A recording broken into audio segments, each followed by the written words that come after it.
नमस्कार मंडळी, मी पूनम तुमचं पुन्हा एकदा एका नव्या व्हिडिओमध्ये स्वागत करते. तर आज आहे ऋत्विकच्या शाळेमध्ये कार्यक्रम, तर त्याच्यासाठी मी त्याला तयार करत आहे. उद्या छत्रपती शिवाजी महाराजांची जयंती आहे, त्या निमित्ताने एक दिवस अगोदरच यांच्या शाळेमध्ये कार्यक्रम होता.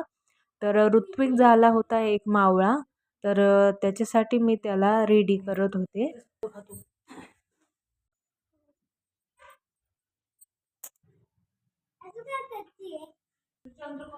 मला ऋत्विकच्या कपाळावर इथे काढायची होती चंद्रकोर, तर मी कुंकुवाने आणि अगरबत्तीच्या काडीने त्याच्या कपाळावरती चंद्रकोर काढली.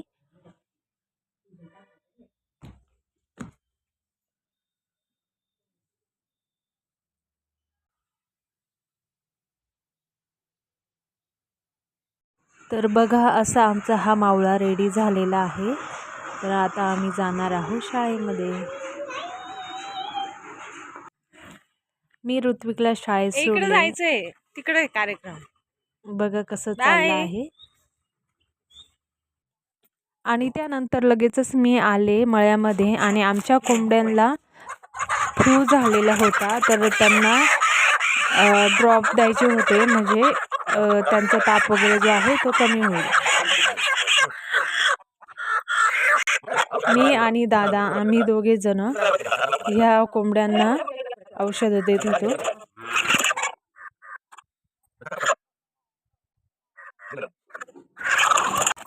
कोंबड्या लवकर दादांच्या हातात येत नव्हत्या. खूप मेहनतीनंतर त्या हातात येत होत्या. एक एक करून आम्ही सगळ्या कोंबड्यांना औषधं दिली आणि त्यानंतर आम्ही एका खुरड्यातून दुसऱ्या खुरड्यामध्ये ज्या त्या खुरड्यात टाकून दिल्या.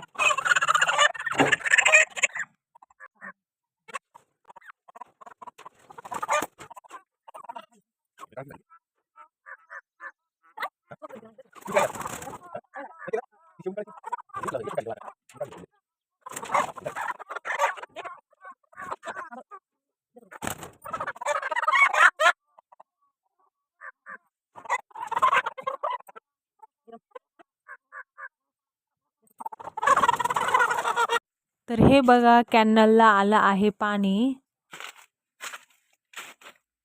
बघा चारी कशी फुल भरून वाहते. खूप दिवसानंतर पाणी आलेलं आहे.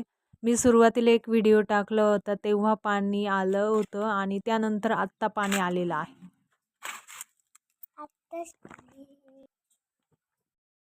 त्यानंतर मी लगेच आले आहे जनावरांचा चारा तोडण्यासाठी. तर चला, मी तुम्हाला इथनं पण पाणी दाखवते. आमच्या आंब्याच्या झाडांना बार आलेला आहे. लवकरच आंबे म्हणजे कैऱ्या खायला भेटणार आहेत. हे बघा, इथनं पाणी दिसतंय. ऊन पडल्यामुळे हे बघा पाणी कसं चमकतंय. पाण्याचा आवाज पण बघा कसा येतोय.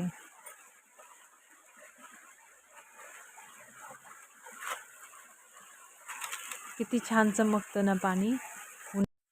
आणि त्यानंतर मी लगेच आले आहे गिन्नी तोडण्यासाठी. तर काही लोकांचं म्हणणं असं असतं की मुलींनी नाजूक असायला हवं किंवा ज्या स्त्रिया आहेत त्यांनी नाजूक असायला हवं.